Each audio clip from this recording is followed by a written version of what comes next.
Os irmãos, enquanto a gente estiver na escola bíblica, os irmãos estão vendo esse barulhinho atrás, o batistério que está enchendo, né? Não demora. Se fosse presbiteriano era mais fácil, né? Mas não é, então.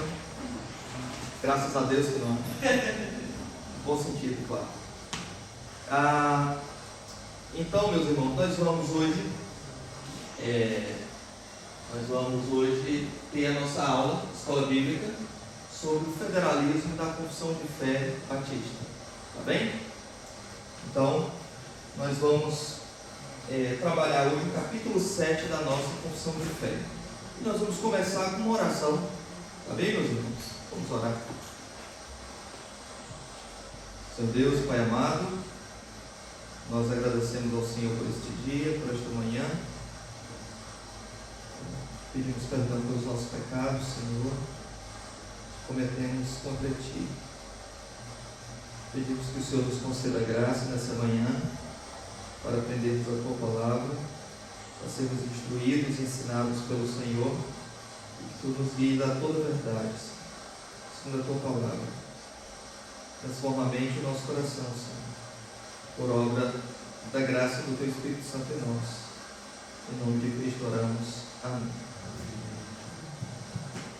Mãe, pode fechar.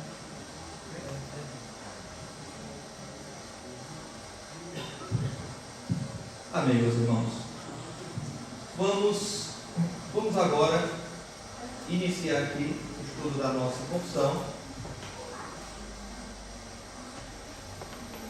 Vamos iniciar o estudo da nossa confissão e nós vamos hoje passar para o capítulo 7 da confissão, tá? Que é a doutrina das alianças, tá? Capítulo 7 da Confissão de Fé Batista de 1689 é chamada de As Alianças de Deus, tá? Então, aqui na capa nós temos algumas pessoas que criam nessas mesmas doutrinas que nós cremos e ensinamos aqui, tá? Esses eram todos batistas. O mais conhecido, né, Charles Spurgeon, mas aqui tem outros também, tem John Bunyan, William Carey, John Gill, Benjamin Kidd e outros aqui, não é?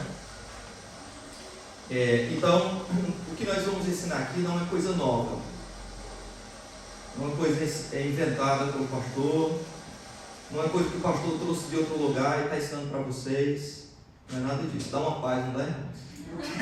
O juízo da gente fica perturbado. Graças a Deus. Então, meus irmãos, o que nós vamos aprender aqui é algo que foi crido na história da igreja. Os reformadores criam naquilo que nós chamamos de teologia da aliança, ou teologia do pacto, tanto faz, tá? E com algumas diferenças, os batistas também criam as mesmas coisas na teologia da aliança. O pacto era a estrutura teológica pela qual os primeiros batistas originalmente liam suas Bíblias, tá? Era através da teologia da aliança, o modo como Deus tratou com os homens através de pactos, tá bem? E estes servos de Deus aqui que nós admiramos, eles criam estas coisas, não é? É uma aula, então, como sempre, só para deixar claro, os irmãos que tiverem dúvidas podem perguntar, levantar a mão e perguntar, ou com contribuição também a falar, podem ficar à vontade, tá? Ok. Os irmãos conseguem enxergar essa letra? Sim? Ok. Alguém pode ler esse parágrafo, por favor? E a seguir eu só leio o próximo parágrafo, tá bem? A distância entre Deus e a criatura é tão grande que, embora as criaturas racionais lhe devam obediência como seu Criador, nunca poderiam ter alcançado a recompensa da vida, senão por alguma condescendência voluntária da parte de Deus que ele se agradou em expressar por meio de aliança.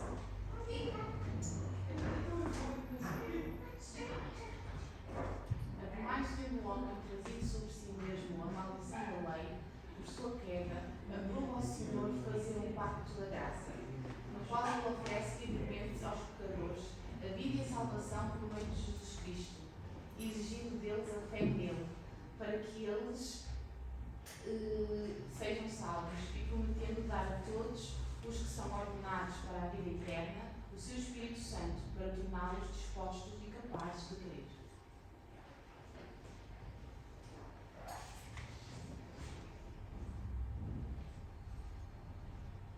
Essa aliança é revelada no Evangelho. Primeiramente, Adão na promessa de salvação pela descendência da mulher, e depois por etapas sucessivas até que a sua plena revelação foi completada no Novo Testamento. E é fundada naquela transação pactual eterna que houve entre Pai e o Filho para a redenção dos eleitos. E é somente pela graça dessa aliança que todos da posteridade do caído Adão, que já foram salvos, obtiveram a vida e a bem-aventurada imortalidade. O homem é agora totalmente incapaz de ser aceito por Deus naqueles termos em que Adão permanecia em seu estado de inocência. Ok? São 2.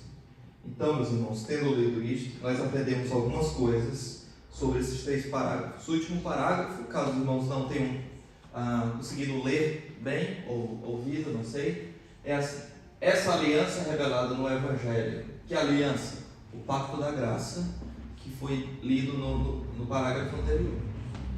Primeiramente, Adão na promessa de salvação pela descendência da mulher, e depois por etapas sucessivas até que sua plena revelação foi completada no Novo Testamento e fundada naquela transação pactual eterna que houve entre o Pai e o Filho para a redenção dos eleitos.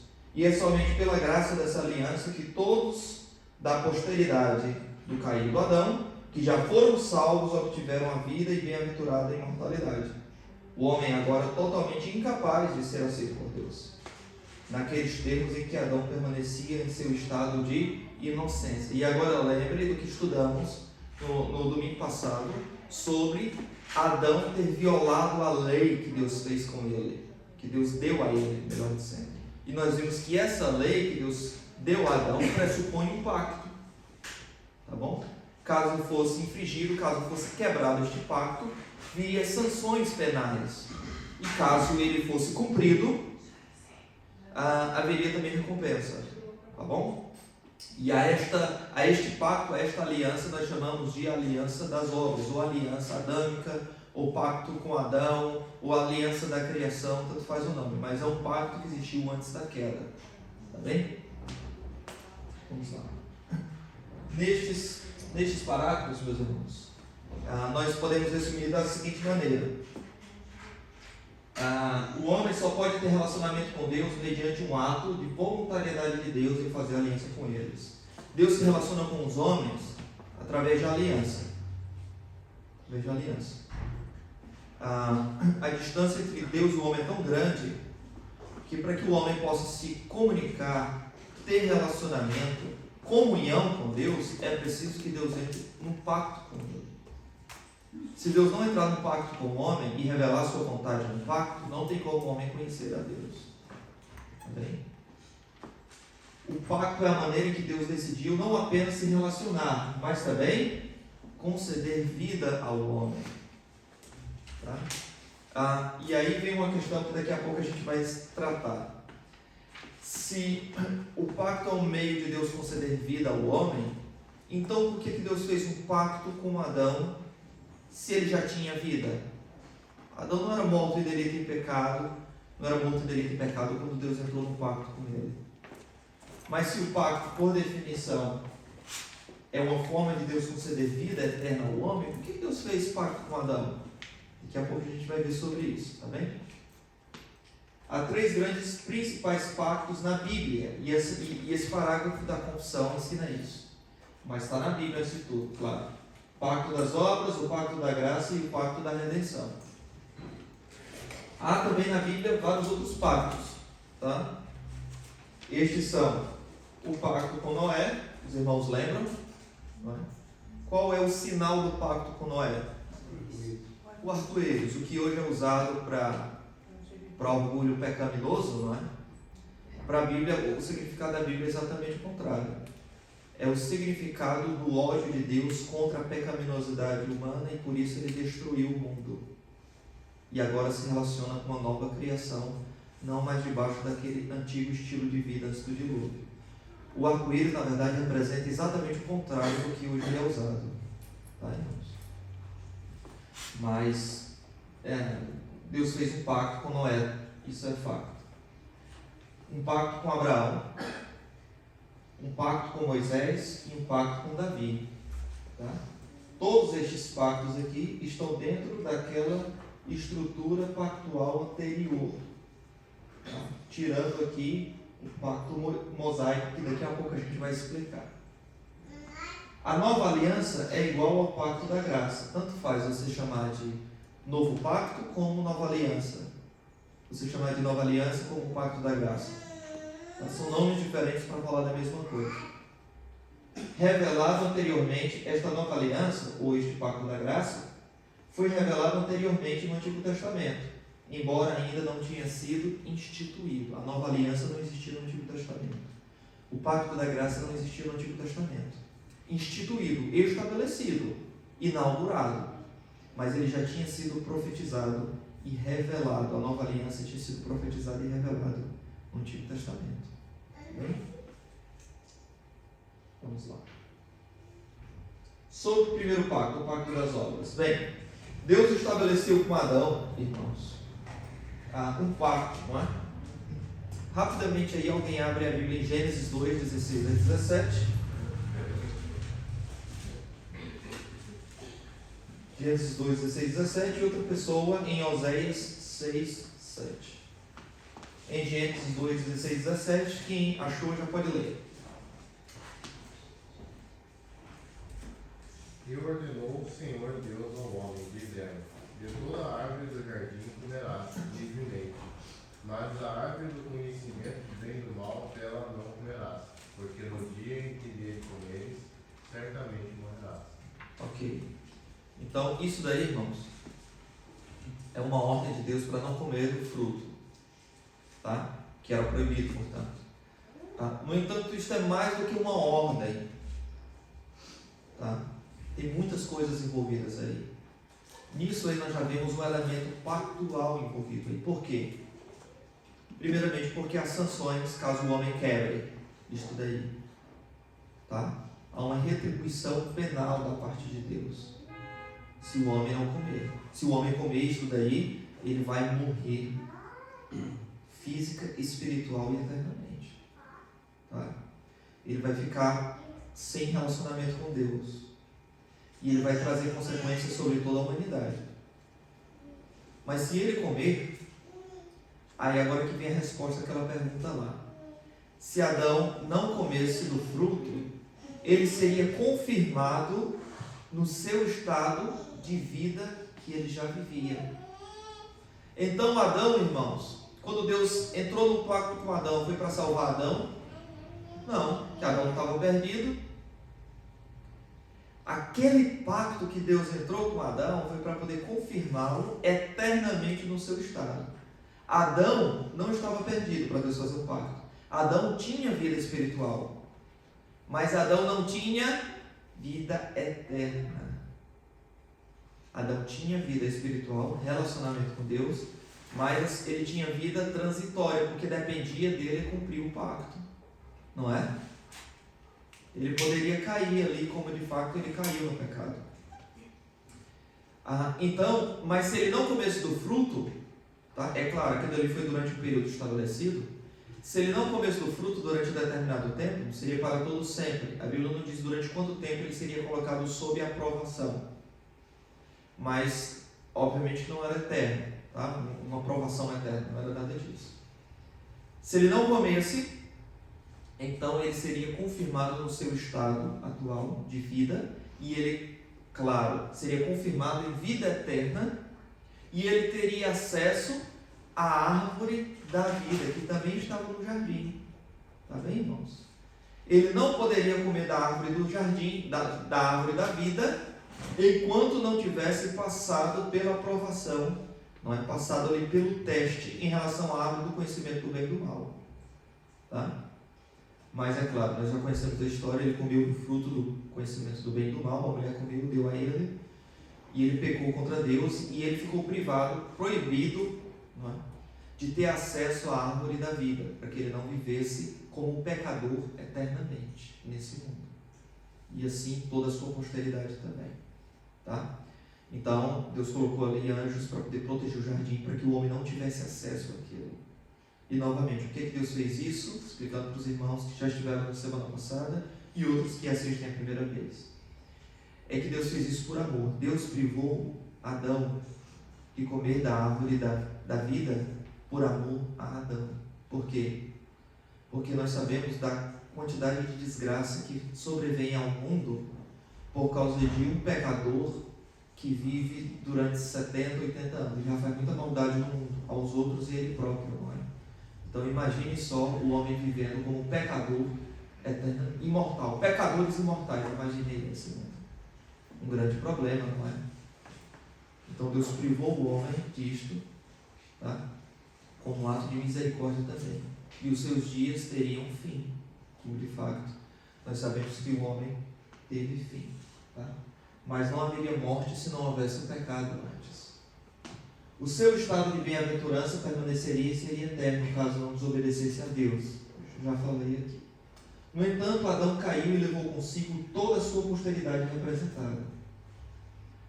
Ok, antes da gente ler aqui, algumas pessoas, até algumas pouquinhas, têm dificuldade com a ideia de um pacto com Adão. Que dizem assim: mas o texto não tem a palavra pacto lá. Então Deus não fez um pacto com Adão. Esse argumento não é suficiente, irmãos. Por quê? Porque para que exista um pacto na Bíblia, não é necessário que tenha a palavra pacto ou aliança. Tá bem? Não é necessário. Por exemplo, em 2 Samuel capítulo 7, Davi, explicando a história rapidamente, Davi quer construir uma casa para Deus, um templo para Deus. E Deus diz assim: você vai construir uma casa para mim? Quem é você? Eu lhe tirei de trás das malhadas, né? Você tinha cheiro de animais, você não era ninguém. Eu te constituí rei. E você quer construir uma casa para mim? Aí Deus diz: eu que vou construir uma casa para ti. Aí ele começa a falar de que da descendência de Davi surgiria um descendente e que o seu reino não teria fim. E Davi se quebranta todo e ele diz: quem sou eu, quem é a minha casa, para que receba uma promessa tão maravilhosa como esta, né? E nós sabemos quem é um descendente de Davi cujo reinado não tem fim. Não é Salomão. Salomão morreu e ele pecou contra o Senhor. Mas nós sabemos que ali estava falando sobre o Messias. E ali, muitos teólogos entendem, nós cremos pelo próprio contexto, realmente, de fato, ali, que há uma aliança, daquilo que nós chamamos de aliança davídica. Tanto que, posteriormente, lá no livro de Salmos, é dito que Deus fez uma aliança com Davi. Mas a gente só vai descobrir isso depois, e não no texto de 2 Samuel 7. Mas os elementos da aliança estão presentes lá em 2 Samuel 7. Tá? Da mesma maneira, os elementos de uma aliança estão presentes no texto de Gênesis capítulo 2, capítulo 3 também. Tá?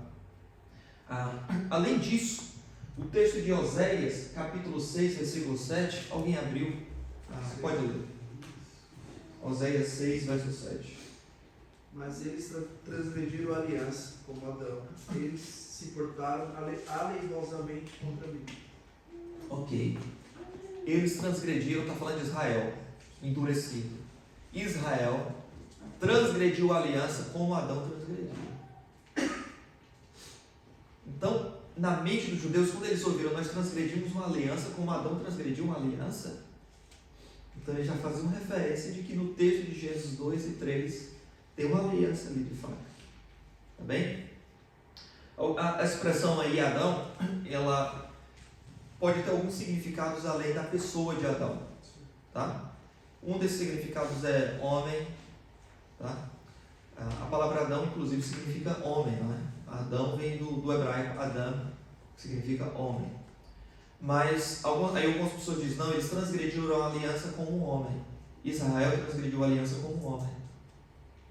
Aí outras pessoas que não creem no pacto com Adão dizem também assim: não, eles transgrediram a aliança em Ada, porque a palavra Adão aí também ela pode significar Ada, que é uma cidade onde Josué passou com um povo tá? E ele passou por essa cidade chamada Ada, até em direção à terra prometida, tá? Então, algumas pessoas que não creem no pacto com Adão dizem, não, ele está dizendo aí em Oséias 6,7 que Israel transgrediu a aliança como tinha transgredido a aliança lá em Ada. Qual o problema com isso, irmãos?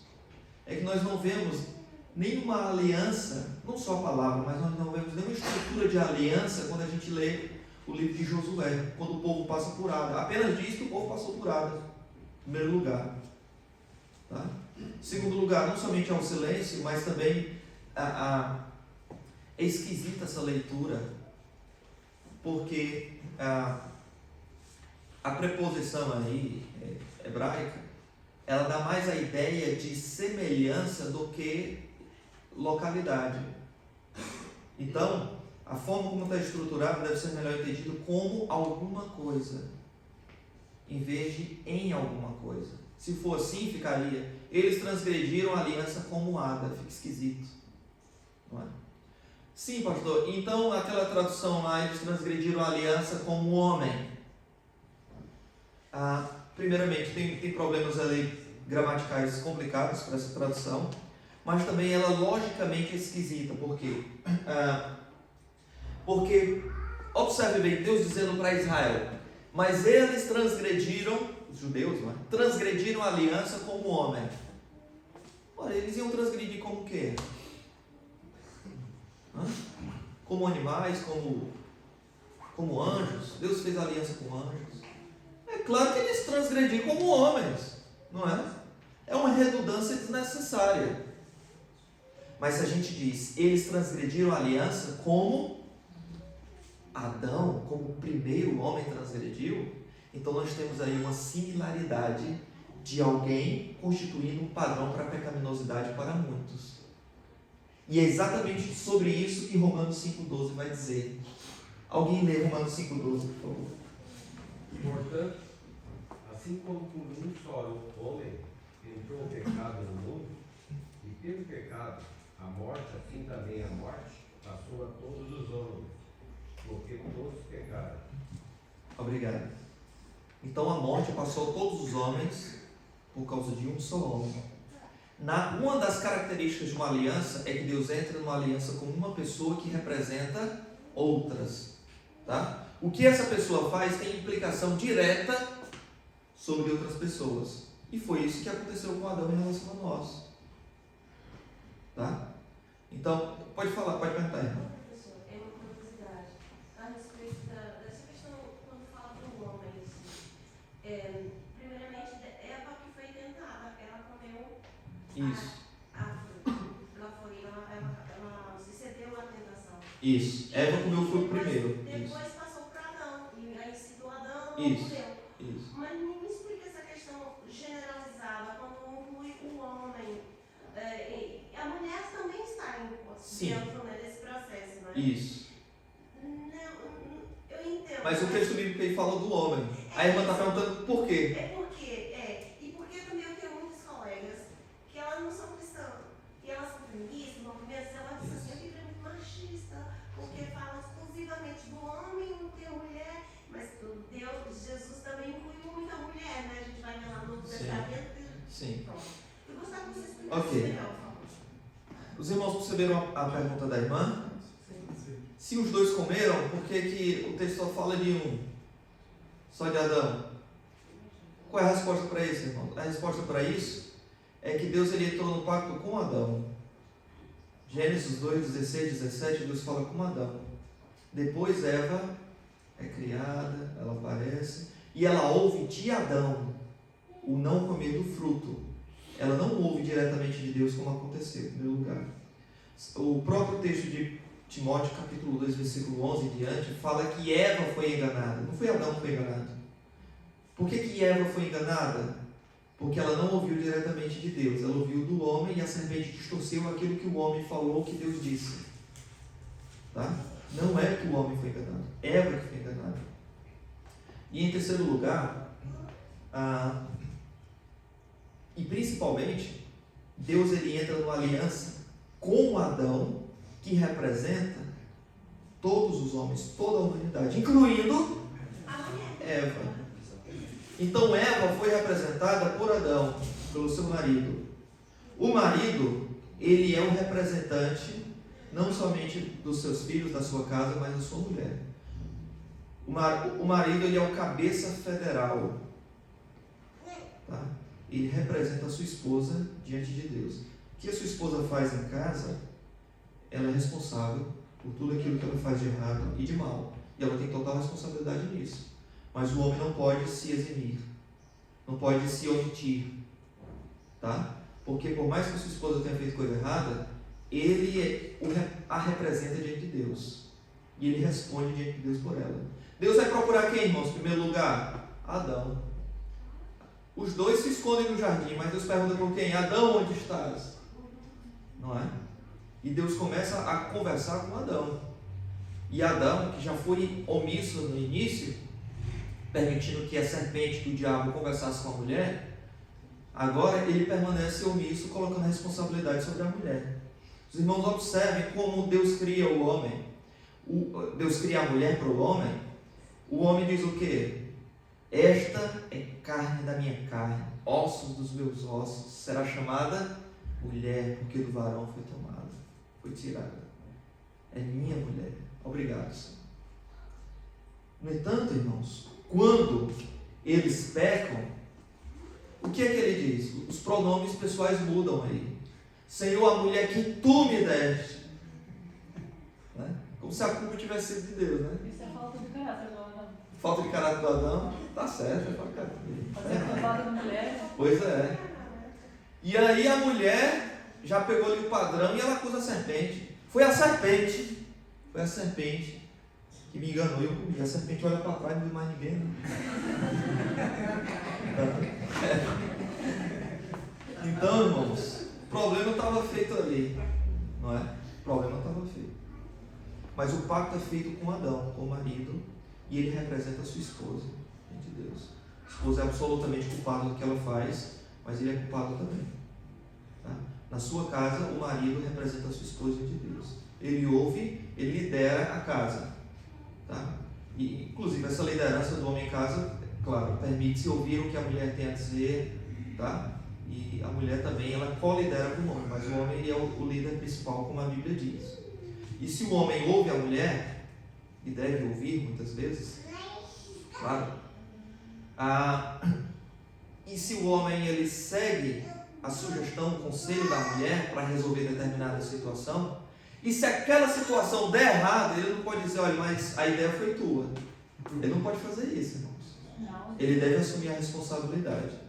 Sempre a responsabilidade de tudo que acontece no caso, a responsabilidade última do lar é do homem. Também é do homem. Por que tem tantos problemas na igreja hoje? Os problemas de divisão, má liderança na igreja, pecado na igreja, falsa doutrina, a igreja totalmente exposta a pecados e falsos ensinamentos. Por quê? Porque falta homens que reconheçam o seu mandato masculino na casa e na igreja. Muitos homens são omissos hoje, tá bem? E a omissão do lar é refletida na igreja. Pastor, mas também Diga. mulheres não cumprem, a Bíblia diz. As mulheres têm que obedecer aos seus maridos. Sim, exatamente. Mas muitas, a irmã diz, tipo, tomam a frente nesse sentido. Por quê? Isso aí já porque o primeiro erro já leva para o segundo, o primeiro pecado já leva para o segundo. Uma vez que você tem uma ausência de liderança na casa e na igreja, aquilo ali precisa ser, vai virar anarquia se não for liderado por alguém. E aí a mulher assume. Mas está errado. Não é para a mulher assumir. O fato de que uma mulher comanda uma casa é porque aquela casa está mal. Não porque uma mulher está governando ali. Não por causa da pessoa dela, mas por causa da omissão do marido. Quando numa igreja, você só vê a voz feminina numa igreja, não é? E você vê os homens omissos, o problema não está das mulheres. Muitas vezes as mulheres elas assumem, porque senão a igreja fica uma bagunça. Então as irmãs elas assumem. Mas o problema vem desde o início. O problema é que há homens omissos na igreja e no lar. Então muitas vezes ela não se submete porque o homem ele não conquista o respeito de liderança na casa. E outras vezes, realmente, é porque ela não quer se submeter, porque a maldição do pecado que vem desde Eva sobre ela, o teu desejo será contra a vontade do teu marido, e ele te dominará. Isso daí permanece na mulher ainda hoje. A mulher naturalmente, ela já nasce naturalmente. Ela não precisa de uma ideologia para se tornar feminista. Naturalmente ela já nasce. É a conversão que muda isso na mulher. Para mim, se um homem gerir a família através da Bíblia, eu devia aceitar. Mas quando o homem está a gerir a família não pela Bíblia, aí dá vários problemas. Ok, vamos lá, irmãos. O Pacto das Obras fornece o quadro legal que nos permite compreender o que é o pecado e o que implica para toda a criação. É compreendendo o Pacto das Obras que o homem quebrou um pacto, é que nós vamos entender a entrada do pecado no mundo. Adão representou os homens, e Adão quebrou esse pacto, logo todos quebraram com ele. Então é assim que nós entendemos a entrada do pecado no mundo, que foi a quebra de uma aliança, com as suas respectivas leis. Tá?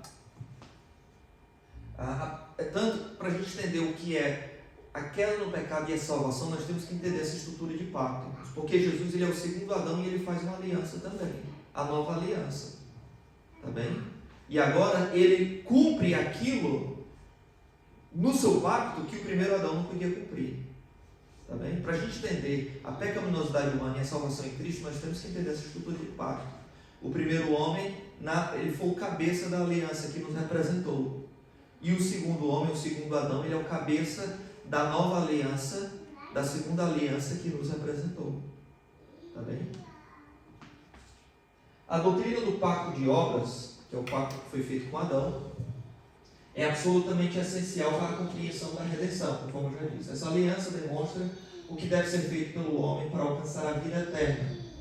Deus exige, no pacto de obras, Deus exige nada menos que a perfeição. Cumpra a lei. É isso que diz o pacto das obras. Tá? É por isso, irmãos, que hoje nós não vamos fazer isso, porque hoje vamos ter o batismo e senão o culto ficaria muito extenso. Mas os irmãos observam que no nosso culto ao Senhor, aos domingos, nós temos a leitura dos 10 mandamentos no nosso culto. Por quê, irmãos? Porque é Deus falando na sua palavra para o ímpio que se ele quiser alcançar a vida, é tudo dali. Os irmãos lembram do jovem rico, chegou para Jesus e disse: mestre, como eu posso fazer para alcançar a vida eterna? E Jesus citou os mandamentos. Conhece os mandamentos? Ele diz: quais? Aí Jesus começa a citar. Honra teu pai e tua mãe. Aí Jesus começa a citar a segunda tábua da lei de Deus. Aí o jovem diz: o que sim, eu tenho obedecido isso desde a minha infância. E Jesus diz: então tá bem, então vende o que tu tens, dá aos pobres e me segue. E ele diz, aí a Bíblia diz que ele ficou triste porque ele era dono de muitas propriedades. Ele não obedecia nada. O primeiro mandamento, que é amar a Deus sobre todas as coisas, não ter outros deuses além do Senhor, ele tropeçou no primeiro mandamento. E o ídolo dele era o dinheiro, e ele adorava o dinheiro. Tá? Mas observe, alguém interessado em conhecer a fé chega para Cristo e Cristo começa a falar dos 10 mandamentos. É assim que nós pregamos, é assim que nós evangelizamos, irmãos, apresentando a lei. A gente não deve evangelizar dizendo: Jesus, entrega aqui um panfletinho, Jesus te ama, entrega ali, Jesus te ama. Não é assim não. Como é que Jesus evangelizava? Pregava a lei. Quer a vida eterna? Obedece aqui a lei. E aí ele tropeçou ali, então aí é que a graça é oferecida. Tá bem? Então é assim que a gente tem que fazer. Antes da gente falar da boa nova, o evangelho é boa nova, a gente tem que primeiro pregar as más notícias, irmãos, de que Deus está irado contra o homem. Existe um inferno a esperar por este homem, de que esse homem já nasce condenado, de que esse homem quebra a lei de Deus todos os dias, de todas as maneiras possíveis e imagináveis. Nós temos que falar isso para o homem. Se a gente tivesse que entregar um panfletinho na evangelização, seria: olha, Deus está irado, Deus está irado, olha, Deus está irado, Deus está irado. Teria que ser assim. Tá? Devia ter um panfleto assim, né? Eu vou criar um panfleto assim. Uma boa ideia. Da mesa Henrique. Então, é isso, irmãos. Tá bem? É por isso que a gente lê os 10 mandamentos. Porque nós não pressupomos que todos na igreja são crentes. Deveriam ser. Mas nem entre os discípulos de Jesus todos eram crentes, havia um Judas lá no meio. Tá? Então nós lemos 10 mandamentos para que a congregação, aqueles que são crentes, vejam a sua pecaminosidade e se arrependam de Deus. O Senhor morreu por estes, pelas transgressões contra essa lei que eu causei. Eu quebrei todos os mandamentos contra o Senhor, me perdoa. O crente entra numa contrição. E o ímpio que está na igreja, ele é confrontado. Eu não consigo fazer nada disso. E aí, ele faz exatamente aquilo que diz aquele antigo hino, né? Mas um dia senti meus pecados e vi sobre mim a espada da lei.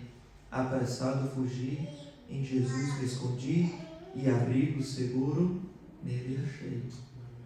A gente deve pregar dizendo que o ímpio está no pacto das obras. Deus exige do ímpio que ele cumpra a lei, mas ele não pode cumprir, então ele tem que correr para Cristo. Porque Deus não vai diminuir o seu padrão, não. E a justiça tem que ser satisfeita.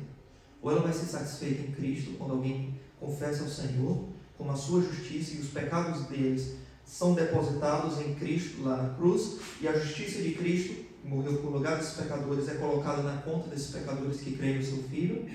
Ou então, se eles quiserem cumprir os mandamentos, Deus vai cobrar a conta neles. Mas a justiça de Deus deve ser satisfeita de uma forma ou outra. Ou em Cristo, ou nos pecadores que rejeitam Cristo e querem por si próprios procurar salvação. Tá bem? Vamos lá. Deixa eu ver aqui o horário. Ok. O pacto da graça, irmãos. O pacto da graça é simplesmente a salvação em Jesus Cristo. A vida eterna é gratuita pelo Evangelho. Nós chamamos o pacto da graça porque a salvação é dada sob uma forma de uma aliança que promete exclusivamente a partir da graça incondicional de Deus. Irmãos, todos os homens estão debaixo do pacto das obras em Adão. Nós já nascemos debaixo do pacto das obras em Adão. Tá? Uma criança, quando ela nasce, ela já nasce filiada a Adão. É um pequeno Adão ali. Já é pecador, não tem aquela coisa de a idade da inocência, né? Já viu a pessoa dizendo, não, até os 9 anos é inocente, até os 7 anos, olha só, irmãos. A pessoa diz isso, né? Nada disso, ele já nasce em pecado. Nós já vimos em Salmo 51, versículo 5, o homem já nasce em pecado. A maior evidência, ele já nasce com a culpa do pecado de Adão, ele já nasce com as consequências do pecado. A maior evidência, uma das maiores evidências de que a criança já nasce com pecado é que bebês morrem. E a Bíblia diz que a alma que pecar, essa morrerá. Tá? Se elas não tivessem pecado, herdado e pecado dentro delas, elas não morreriam, elas não teriam consequências disso. Tá bem?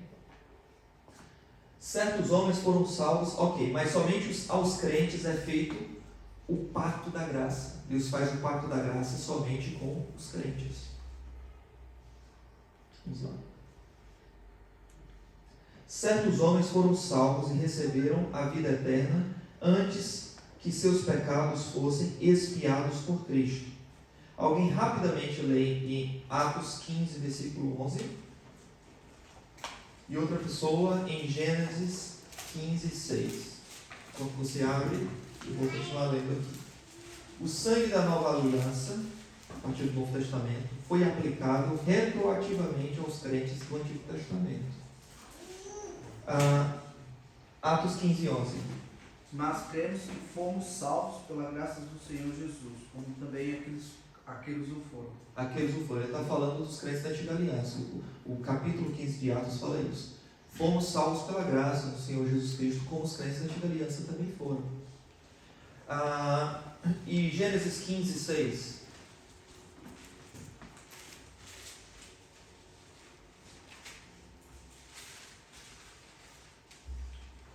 Eu creio no Senhor e isso me foi imputado pela justiça. Abraão creu em Cristo e ele foi justificado.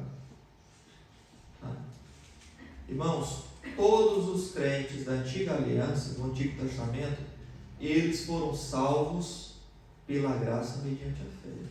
Surgiu durante alguns anos aí a ideia de que no Antigo Testamento as pessoas eram salvas pela lei e que veio o Novo Testamento as pessoas foram salvas pela graça. Irmãos, nada disso é verdade. Há muitos versículos, como esse que nós acabamos de ler, que provam exatamente o contrário. Hebreus 11 nos fala a galeria dos heróis da fé. Heróis nada, pecadores que foram salvos pela fé. Aí fala de Raabe, fala de Sansão, só gente boa, irmão, sabe? Todos miseráveis, pecadores, imprestáveis, tá?